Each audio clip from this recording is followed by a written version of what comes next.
Good morning, class. I am Teacher Harry, your teacher in music. But before we start our lesson for today, let's all have our opening prayer. Let's bow our head, close our eyes, and feel the presence of our Lord. In the name of the Father, and of the Son, and of the Holy Spirit. Amen. Our Father who art in heaven, holy be your name. Your kingdom come, your will be done on earth as it is in heaven.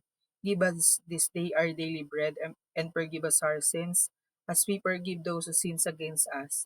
Lead us not into temptation, but deliver us from evil. Amen. In the name of the Father, and of the Son, and of the Holy Spirit. Amen. Okay, bago tayo mag-start, mag-attendance muna tayo. Aliyah, okay, Andrea, okay, very good. Erica, okay, very good. Mukhang kompleto tayo sa attendance natin ngayong araw. Okay, ngayon naman mga bata, merong mga nakapost na pictures ng mga musical instrument. Tititigan at i-observe natin ang bawat instrument isa-isa. Okay, naiintindihan po ba? Okay, very good. Titigan at i-observe natin yung mga musical instrument. At mamaya maitatanong si teacher. Ayan, natitigan na po ba? Very good. Okay, ito yung mga tanong ni teacher para sa musical instrument na pinakita niya sa mga pictures kanina. Nakilala mo ba ang alinman sa mga ito? Nakilala ba natin ang isa sa mga ito? Very good, nakilala natin at yun ay ang mga musical instrument na ginagamit natin upang mag-produce ng magandang music. Pangalawa, nakita mo ba ang alinman sa mga ito dati? Nakakita na ba tayo ng mga musical instrument dati?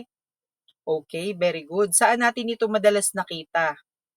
Okay, madalas natin makita yung mga musical instrument, unang-una sa simbahan. Maaari din itong makita sa bahay kung si ate, si kuya, si nanay, si tatay ay mahilig sa instrument, 'di ba? Madalas tayong makakita ng gitara, piano at iba pang mga musical instrument. Ang ating first activity ay guess the music instrument. Magpapakita lang si teacher ng mga musical instrument at sasabihin nyo kay teacher kung ano yung musical instrument yung pinapakita nung nasa picture o nung nasa larawan. Naiintindihan po ba? Okay, very good. Ito kayang musical instrument number 1. Ano kayang musical instrument yung pinapakita dyan? Okay, gitara. Tignan nga natin kung tama yung sagot. Kung gitara ba?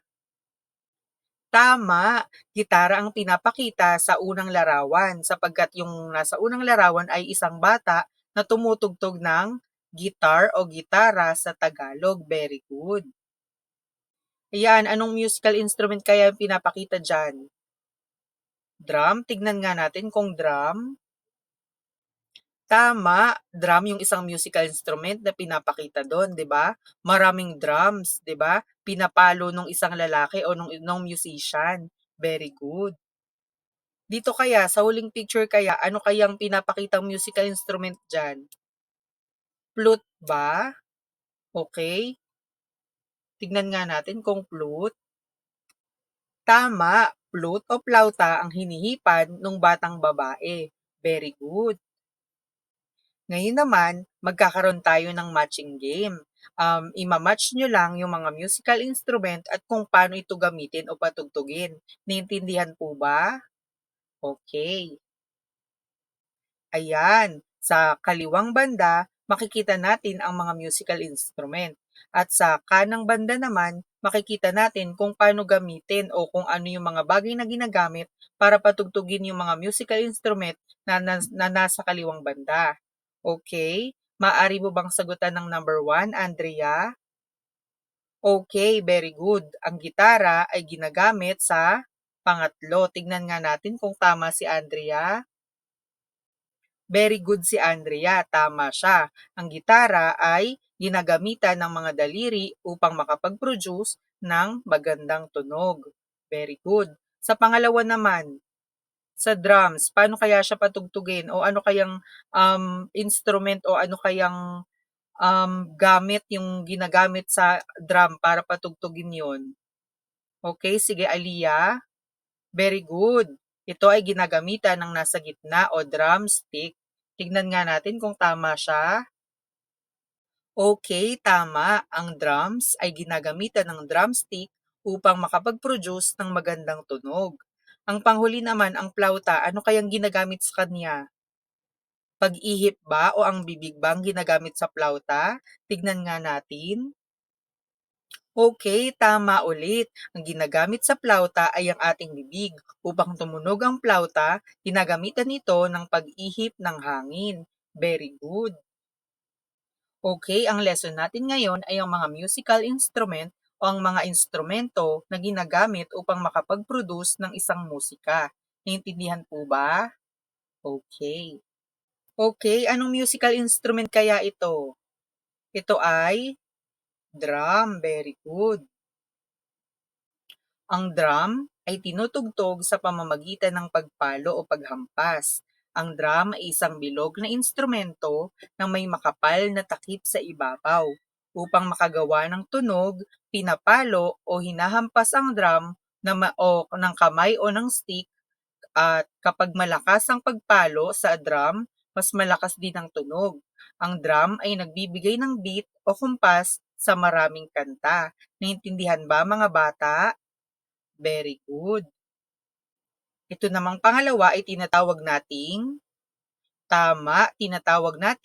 gitara. Ang gitara o gitar ay tinutugtog sa pamamagitan ng pag-strum o pag-pluck. Ang gitara ay may mahabang leeg at katawan na may mga kwerdas. Tumutugtog ito kapag ini-strum o sabay-sabay na paggalaw sa mga kwerdas o pinapluck sa paghila sa paggamit ng kwerdas ng paisa-isa.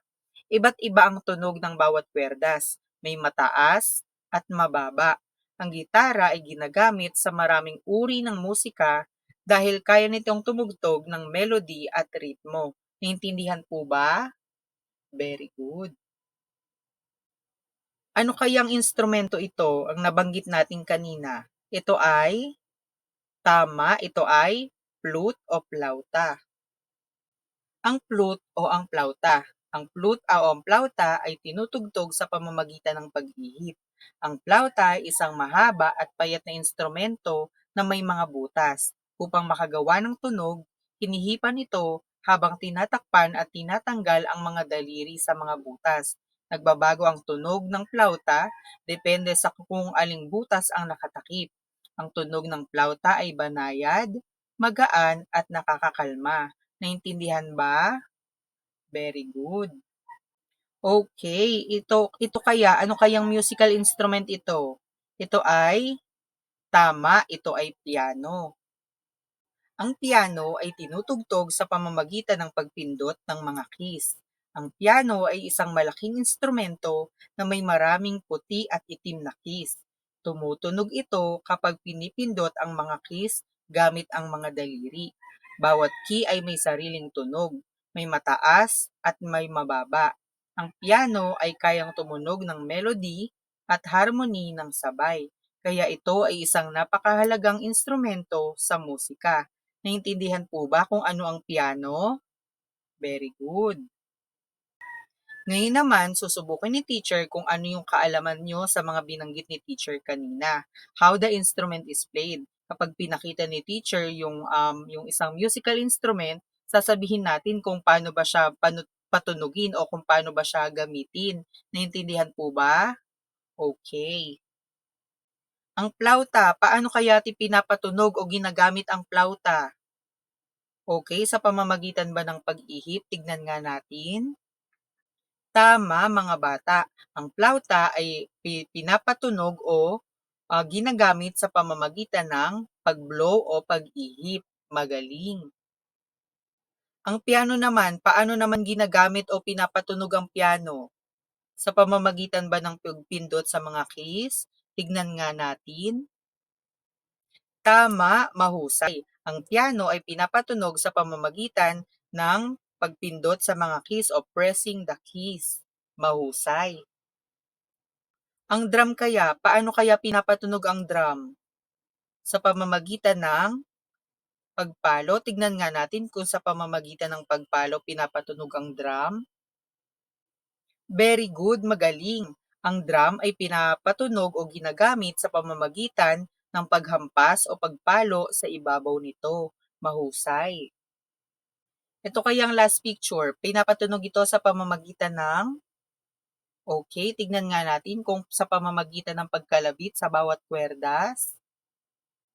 Tama, ang gitara ay pinapatunog sa pamamagitan ng strumming o sa pagkalabit sa bawat kwerdas. Sa pamamagitan ng pagkalabit sa bawat kwerdas, ang gitara ay nakakapag-produce ng napakagandang sound. Very good at mukhang may naunawaan kayo mga bata. Okay, it's test time. Ngayon naman, susubukin ulit ni teacher yung kaalaman nyo tungkol sa lesson natin ngayong araw. Kukuha kayo ng 1/4 sheet of paper at sasagutan ang mga susunod na katanungan. Naunawaan po ba? Okay, very good. Okay, ang gagawin lamang dito ay i-arrange ang mga jumbled letters sa kaliwa depende sa mga description na nasa kanan. Naiintindihan po ba? Okay, very good. Bibigyan lang kayo ni teacher ng 5 minuto para sagutan ang mga katanungan ito. Okay, may tanong po ba? Okay.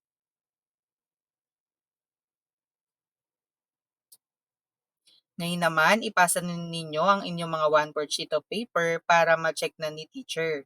Very good. Okay, ngayon naman magkakaroon tayo ng assignment. Sa inyong notebook, mag-drawing ng isa sa mga musical instrument na nabanggit at ito ay ipapakita sa ating susunod na pagkikita. Magdo-drawing lang kayo ng mga musical instrument na binanggit ni teacher sa lesson natin ngayong araw at ipapakita ito bukas kapag tayo nagkita. Naintindihan po ba? Okay, very good. Dahil dyan mga bata, dito na nagtatapos ang lesson natin ngayong araw.